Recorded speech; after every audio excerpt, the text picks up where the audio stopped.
Hello and welcome back to the Coaches Show on 90.1 KBPK. I'm Ryan Osborne joining you here from Colleen Riley Court. You're probably thinking to yourself, Ryan, why do you have the headset on? Usually we see you either with a lavalier or maybe a stick mic. Well, it's a little different this week. Why? Because we're really promoting the fact that KBPK has a lot of live sports coming up right here on the YouTube channel. So 90.1 KBPK covering a lot of live sports. Athletic Director Scott Giles going directly behind me. He's catching up with all things live sports on 90.1 KBPK.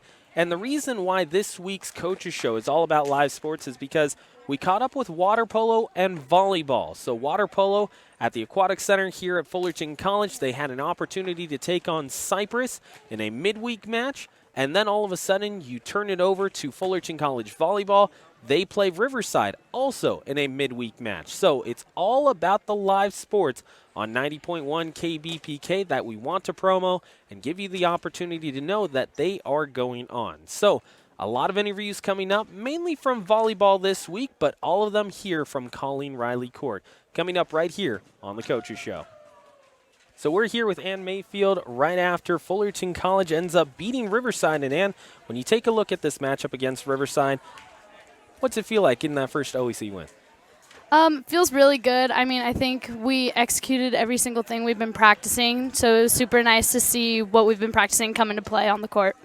When you take a look at your performance on the court, your teammates and yourself, really nice afternoon when it comes to executing on the attack. What was the key to keeping that attack percentage high tonight?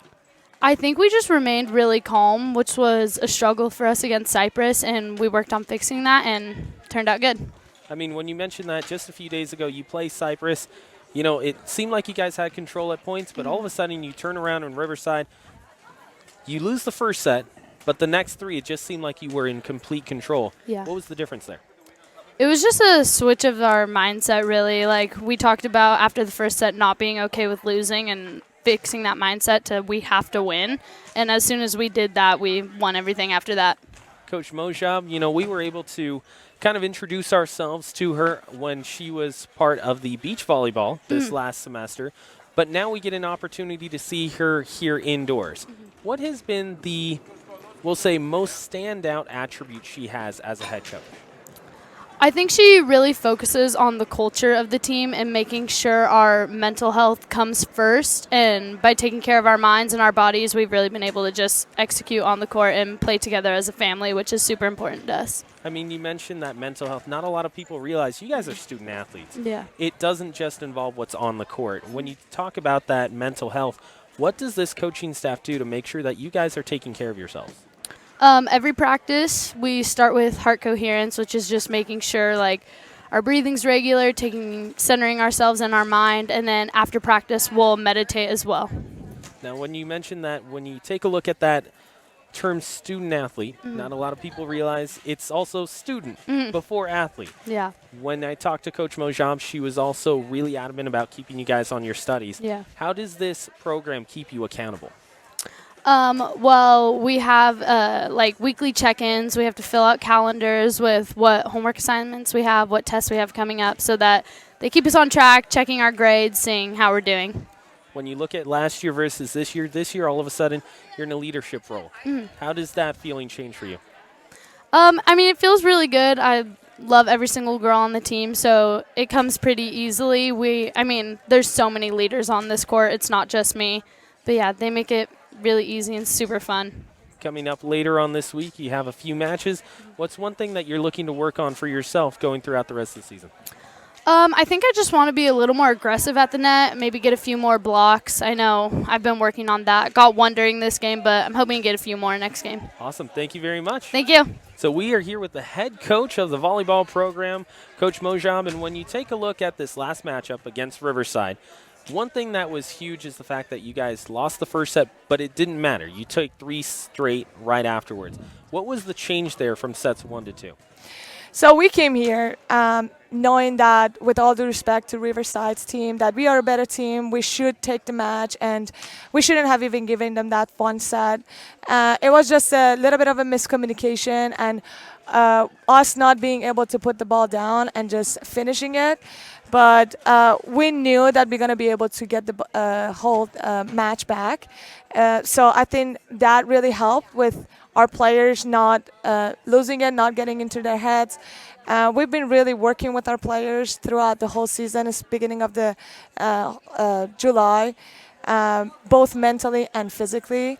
So we have our own ways of trying to get out of our head, being able to get back on the court, and we've been practicing with our offense, being intentional, finding spots. So that really helped us from set 2 all the way to the fourth set to be able to just put the pressure on them, find spots, and really hit their weaknesses and keep putting the balls there. When you look at last week's matchup against Cyprus, you turned it over to Riverside. I mean, one thing that's really impressive to me as a broadcaster is the fact that you're able to turn the page so quickly.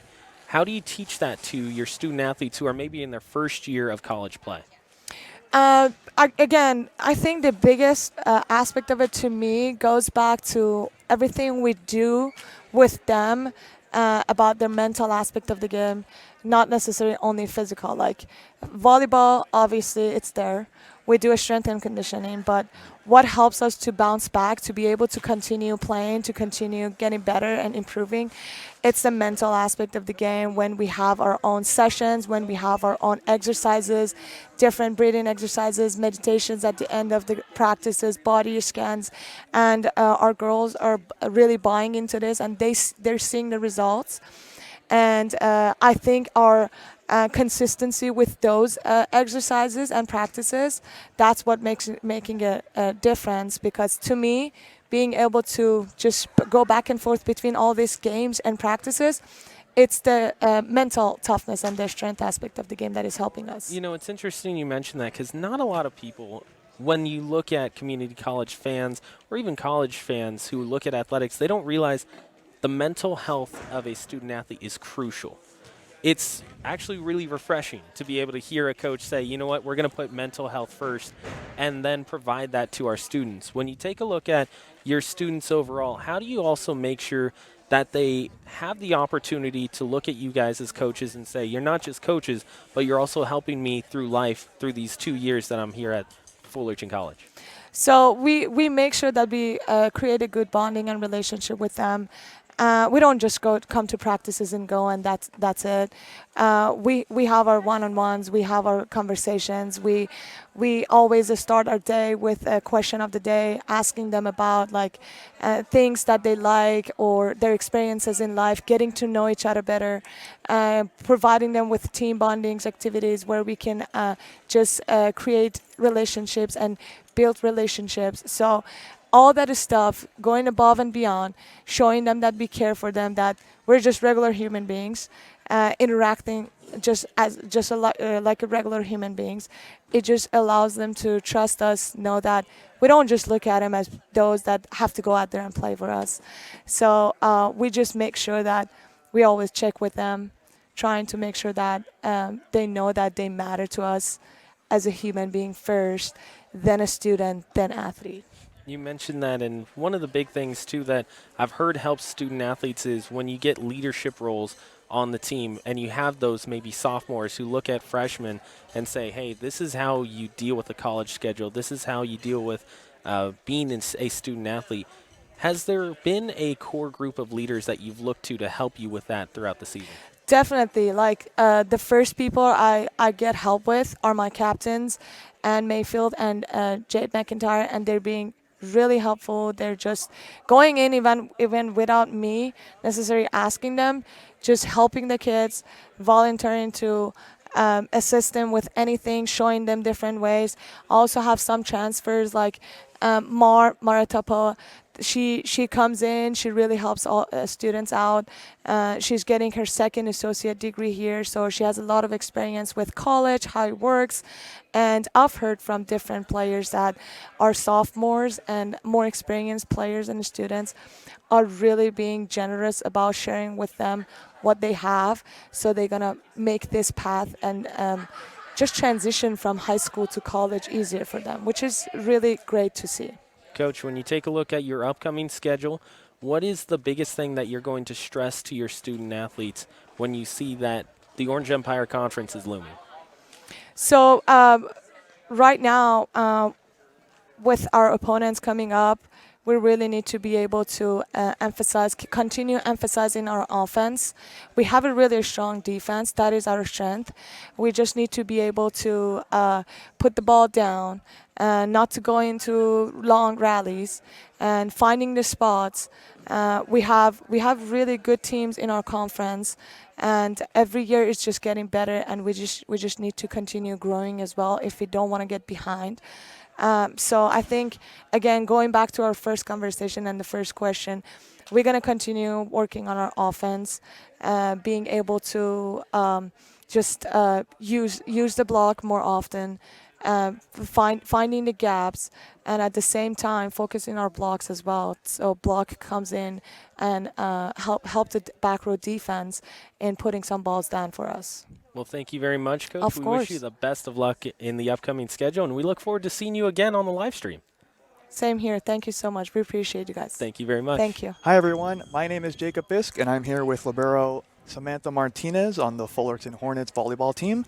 And first of all, great win here against the Tigers tonight. Thank you. It was very exciting. Great to have you here.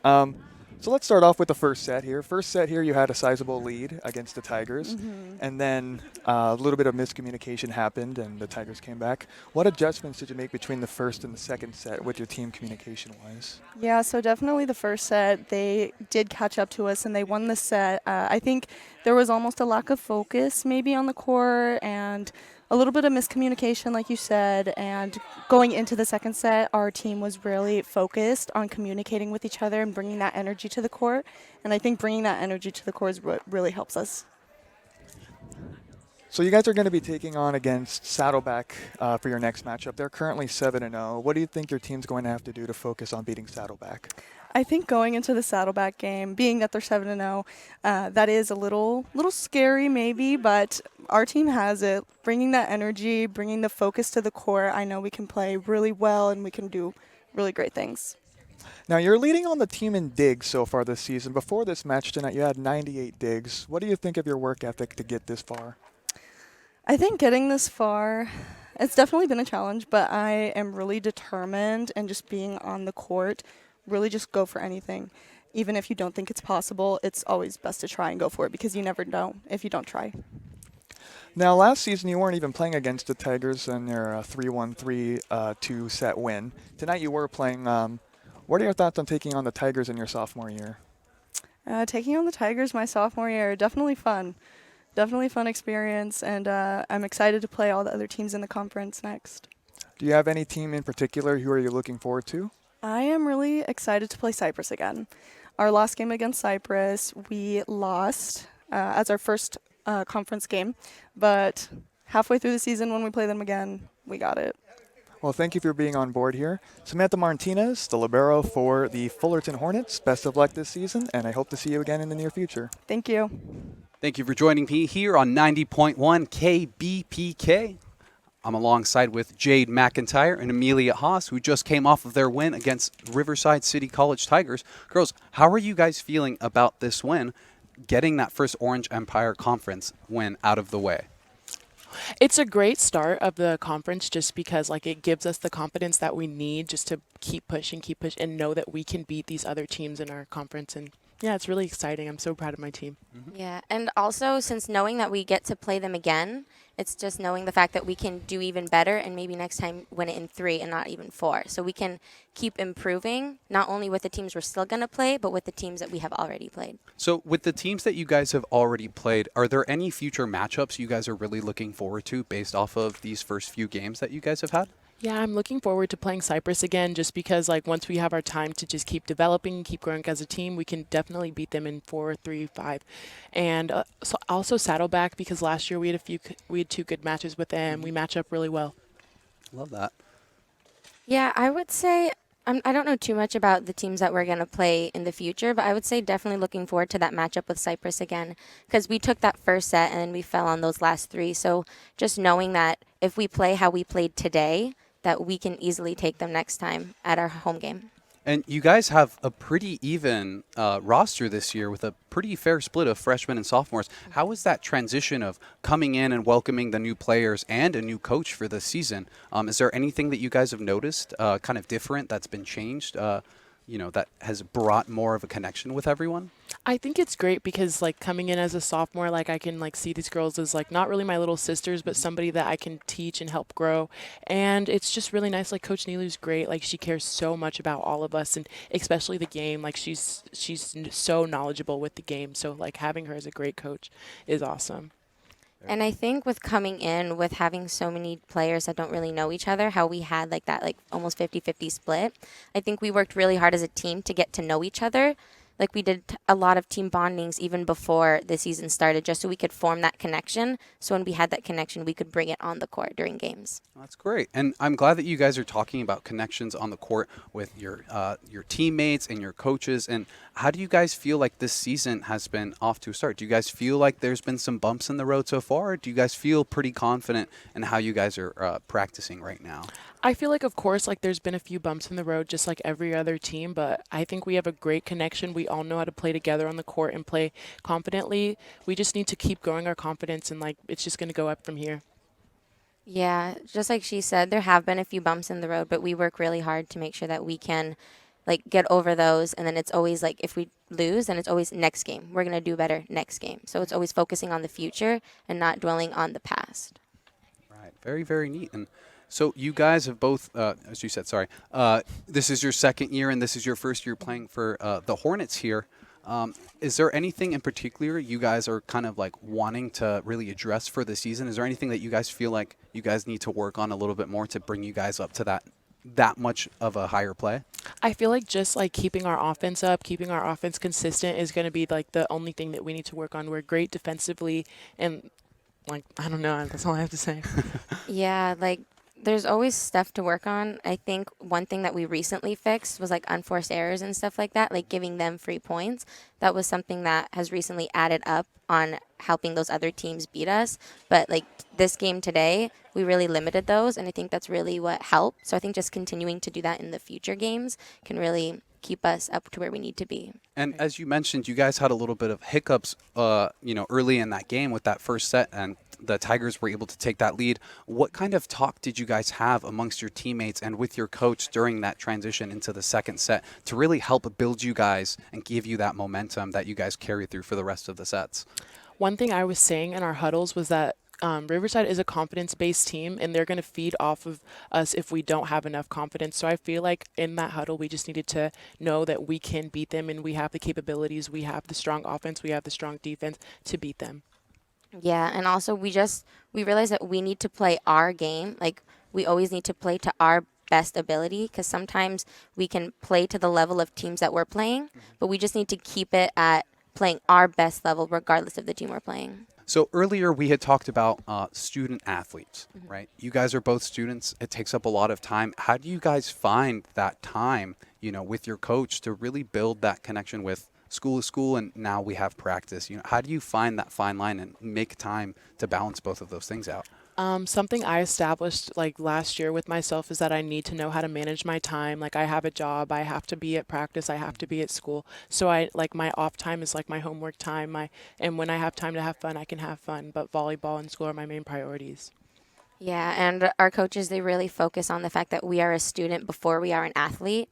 Like we have to make sure we still get those grades, and we're at practices, we're showing up at games, and that it's not really affecting us. Because sometimes, of course, schoolwork can be a lot to handle, but when we're at practice, when we're on the court, like that isn't on our minds. We focus on like when we're in the gym, we are present. It's not about the homework we have to do that's due tomorrow. It's about volleyball, and it's about what we're doing right now. Very, very cool. Well, that you have it here from Colleen Riley Center. I'm Jerry Roque, once again joined by Jade McIntyre and Amelia Haas for the Hornet College volleyball team. So that was the recap of the Fullerton College matchup against College of the Canyons. A huge upset for the Fullerton College Hornets. So as we have been mentioning this entire week here on the Coaches Show, lots of live sports. Now with live sports, we've got more post-game interviews as we take a look at the pool where Fullerton College Water Polo ended up beating Cypress. Okay. So when you take a look at today's game, very simple. Whenever we talk to Coach Gabriel Martinez, it's all about that fitness and about how well you guys are able to condition yourselves to get up and down the pool. It seemed like that, we'll say, fast break opportunities, odd person rushes were really working for you guys today. Yeah, I mean, we definitely rely on our preparation before games to carry us through no matter what the team has. We don't really adjust our game plan to teams. We just play our game no matter what, and a big part of that this season is our speed and using that to our advantage. So just preparing for those counterattacks and knowing what kind of shot we're going to take beforehand and having a plan has been a really big part of our preparation all season, and it's definitely paying off now that we're getting into games. You talk about paying off, and one of the big things that we noticed, especially in the third quarter, was the fact that those cross-goal passes, that setup offensively was really working for you. Why were those seams so open? I think that goes back to our preparation as well. We work on those counterattacks almost every day, and that's part of that is not only the actual counterattack, but also the chemistry with our teammates and knowing that our teammate is going to be in the right spot when we need to pass it to them. And so having that trust and building it every day and then having it translate so well into the games, I think makes a huge difference for our team chemistry and playing so well together. You talk about team chemistry at times. I know as an athlete, sometimes you can just feel where your teammate is at times. But when you take a look at today's game, we saw a couple of times that you guys would get the ball, and as soon as you got the ball, within a split second, you were looking up, and that pass was off and running. Is that the style that you guys are trying to play? Yeah, I mean, one of our core values as a team is early offense, early defense, getting our job done early and making a plan before we get the ball. A lot of times we talk about how if you're waiting to make a decision until after you get the ball, it's going to be too late. So having that plan before you even get the ball and knowing where that next pass needs to go is really important for our team.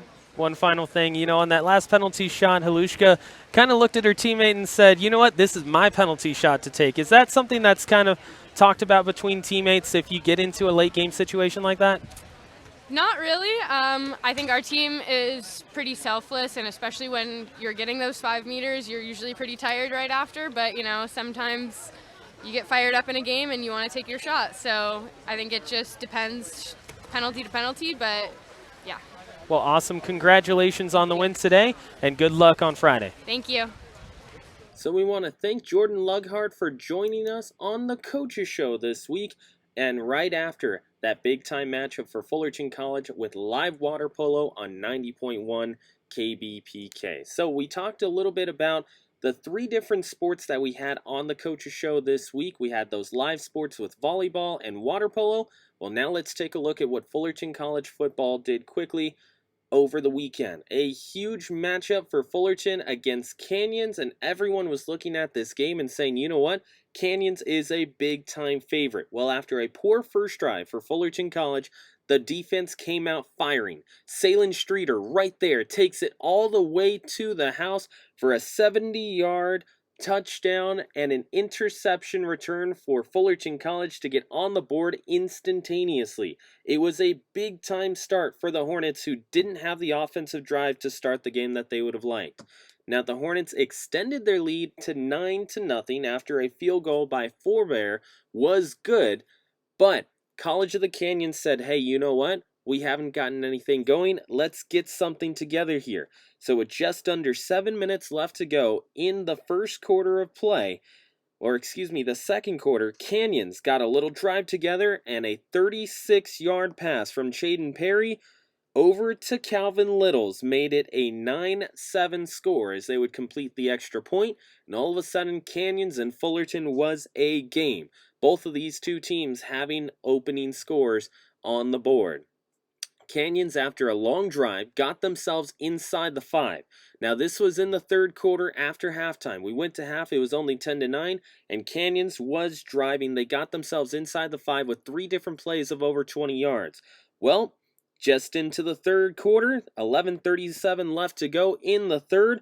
All of a sudden, you had Anthony Spearman with a 1-yard touchdown run to make it 17-9, and College of the Canyons was off and running with the lead, an 8-point lead over top of the Fullerton College Hornets. But just like the previous week, Calvin to Koenig all of a sudden turns things around for the Fullerton College Hornets, because that slant play right down the middle to Koenig Worked the previous week, so why wouldn't it work against College of the Canyons?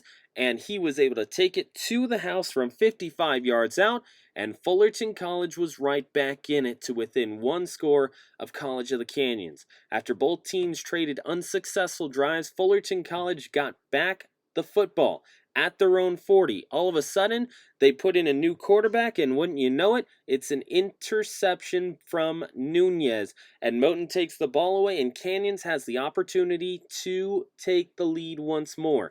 Neither of these two teams could really grab hold of that lead or extend it the way that they would have liked. So towards the end of the third quarter, College of the Canyons had another opportunity to get themselves on the board. All of a sudden, you had Zion Slade with a 54-yard touchdown pass from Chaden Perry to give the Cougars a 24-23 lead. While Fullerton College, on their very next drive in the fourth quarter, found themselves not only with the football, but with a quality time of possession. A long throw from Calvin over to Koenig got them inside the 10-yard line, and Fullerton College had a great opportunity with under 13 minutes left to go to take the lead over a top 5 team in the entire state and a top 10 team in the entire nation in College of the Canyons. Remember, College of the Canyons was undefeated entering the ball game against Fullerton College. Well, inside the 5, Fullerton College would set up, and with 12:58 left to go in the ball game, it was Will Gibson with a 4-yard touchdown pass from Josh Calvin to get Fullerton College back on the board, and they would take the lead. Now, with less than 5 minutes to go, Canyons was driving, had an opportunity to get themselves back on the board with a deep pass from Perry, and it was intercepted by Kearns. He would take it all the way inside the Canyons half of midfield, and that was huge for Fullerton College because in the upcoming moments right afterwards, Fullerton needed to get themselves at least a first down. How would they do it? Who would they give it to? None other than Tyrell Green. Pulls it over to the outside and ends up hammering home a win for the Fullerton College Hornets. So the Fullerton College Hornets get the victory over a top 5 team in the state of California by a final of 29-24. You take a look at both of these two teams' stats. 19 first downs on each side. 11 in the air for Canyons, 9 for Fullerton College. Third down efficiency, not where either team wanted to be because both defenses were on point on Saturday.